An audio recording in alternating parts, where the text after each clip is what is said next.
Hi friends, இந்த வீடியோவில் நாம் எதை பற்றி பார்க்க போகிறோம்னா சந்தியா ராகு சீரியல் ரிவ்யூ பற்றி தான் இந்த வீடியோவில் பார்க்க போகிறோம். அதுக்கு முன்னாடி நம்ம சேனலை சப்ஸ்கிரைப் பண்ணாதவங்க கீழே இருக்கிற சப்ஸ்கிரைப் பண்ண கிளிக் பண்ணிவிட்டு பக்கத்தில் இருக்கிற பெல் பட்டனையும் கிளிக் பண்ணிடுங்க. சரி, வாங்க வீடியோக்குள்ளே போகலாம். இங்கே பார்த்தோம்னா நம்ம சீனுவும் மாயாவும் சேர்ந்து தனாவை நைட்டாக பாத்திரமா வீட்டுக்கு அழைச்சிட்டு வந்துடுறாங்க.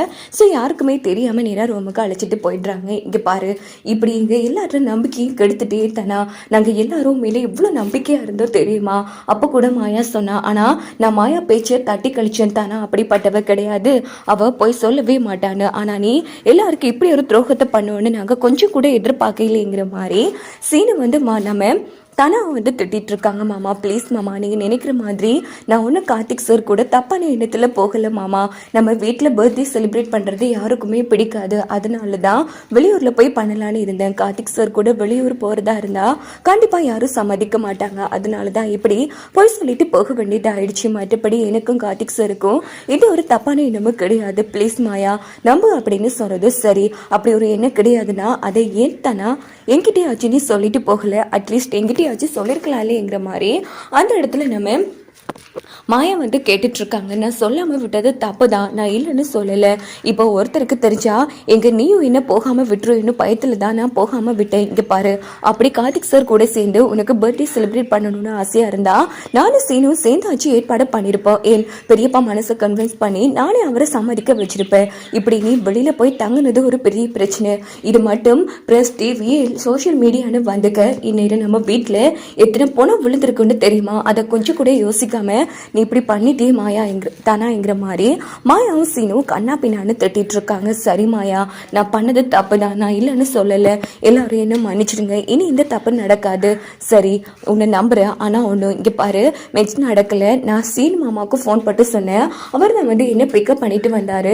நைட்டில் வந்து உங்கள் யாரையும் டிஸ்டர்ப் பண்ண வேணான்னு தான் சொல்லாமல் விட்டுட்டேன்னு சமாளிச்சிரு சரியா அப்படின்னதும் உடனே தானாவும் சரின்னு சொல்கிறாங்க. இங்கே பார்த்தோன்னா இன்ஸ்பெக்டர் மகாலிங்கத்துக்கு ஃபோன் போட்டு இப்படி அவங்க எஸ்கேப் ஆகிட்டாங்க அப்படின்னதும் மகாலிங்கம் டென்ஷன் ஆகி நேராக ஜாருவுக்கு ஃபோன் போட்டு சொல்கிறாங்க. என்னப்பா சொல்கிறீங்க அப்படின்னா, கண்டிப்பாக அந்த இடத்துக்கு விஷயம் தெரிஞ்சு மாயாவும் சீனும் தான் போயிருக்கணும்.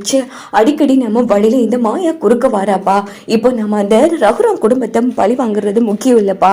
மாயாவை இந்த வீட்டை விட்டு விரட்டி அடிச்சாதான் ஈஸியாக அந்த ரகுராம் குடும்பத்தை நாம வீழ்த்த முடியுங்கிற மாதிரி சாரு மகாலிங்கம் திட்டம் போடுறாங்க. மறுநாள் காலையில் பார்த்தோம்னா நம்ம ஜானகி ரகுராம் ஒட்டுமொத்த குடும்பமும் வெளியில் வந்து இருக்காங்க. அப்போ ஜானகி ரொம்ப ஃபீல் பண்ணுறாங்க. என்னாச்சு பெரியம்மா, எனக்கு ரொம்ப கஷ்டமாக இருக்கு மாயா, இன்னைக்கு பர்த்டே வேறு, அவகிட்ட ஃபோன் கூட இல்லை, நான் எப்படி விஷ் பண்ணுவேன், எதுக்கு பெரியம்மா கஷ்டப்படுறீங்க, அதான் தனாவே நேரில் வந்துட்டால அப்படின்னு சொல்லி தனாவை கூப்பிடுறாங்க. தனாவை பார்த்து ஜானகி ரகுராம் செம்ம ஹாப்பி ஆகுறாங்க. தனா, நீ எப்போ வந்தா? அதுவா பெரியம்மா, மெச்சில்லையான்னு சீனியை போய் பிக்கப் பண்ணிட்டு வந்துட்டா. ஸோ மார்னிங் எல்லாருக்கும் சர்ப்ரைஸாக இருக்கட்டும் தான் நாங்கள் நைட்டே சொல்லாமல் விட்டுட்டோம் அப்படின்னதும் அப்போ நம்ம ரகுராம், நீ யோசிக்கும் போதே நான் கண்டுபிடிச்சிட்டே ஏதோ ஒரு விஷயம் இருக்குங்கிற மாதிரி ரகுராம் வந்து பேசிட்டு இருக்காங்க. உடனே ரகுராம் வந்து ஹக் பண்ணிக்கிறாங்க. என்ன ஆச்சு தானா? ஒன்றும் இல்லைப்பா, என்னோட பர்த்டே அதுவுமா உங்களை மிஸ் பண்ண பார்த்துட்டேனே, என்ன மன்னிச்சிடுங்கப்பா, ரெண்டு பேரும் என்ன ஆசீர்வாதம் பண்ணுங்க அப்படின்னு சொல்லி ரெண்டு பேருக்கு ஆள்லையும் விழுந்து தானா வந்து ஆசீர்வாதம் வாங்கிக்கிறாங்க.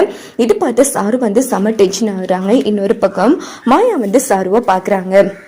அதுக்கப்புறமா சாரு கூட மாயா தனியாக பேசணும்னு சொல்கிறாங்க. என்ன மாயா, திட்டம் போட்டு ரகுராம் பெரியப்பா குடும்பத்தை வெளுக்கலான்னு பார்த்த போல இருக்கேன், என்ன மாயா பேசிட்டு இருக்க? நான் மனம் திருந்தி வாழணும்னு நினைச்சு உன்னை பார்த்து மனம் திருந்திட்டேன், நீ என்னன்னா இப்படி பேசிட்டு இருக்க, நடிக்காத, எனக்கு எல்லாமே தெரியும். தனாவை தூண்டி விட்டு இங்கே வீட்டில் இருக்கிற எல்லார்கிட்டையும் போய் சொல்ல வச்சு இங்கேருந்து அவளை தந்திரமாக அனுப்பி வச்சது நீதான், எங்க இல்லைன்னு போய் சொல்லி பார்க்கலாங்கிற மாதிரி சொன்னதும் சாரு வந்து சிரிக்க ஆரம்பிக்கிறாங்க. எப்படி மாயா, நான் இவ்வளோதான் நடிச்சாலும் ஈஸியா என்ன கண்டுபிடிச்சிட்றா? ஆமாடி, நான் தான் அனுப்பி வச்சேன், ஜஸ்ட் மிஸ், இல்லைன்னா இந்நேரம் இந்த ரகுராம் மொத்த குடும்பமும் தூக்கில் தொங்கிருப்பாங்க அப்படின்னதும் மாயா சாரு கண்ணத்துல படிச்சுன்னு அடிக்கிறாங்க. இங்க பாரு, நான் இருக்கும் வரைக்கும் என் பெரியப்பா குடும்பத்துல ஒரு சொந்த விரில கூட உன்னால அசைக்க முடியாதுடி.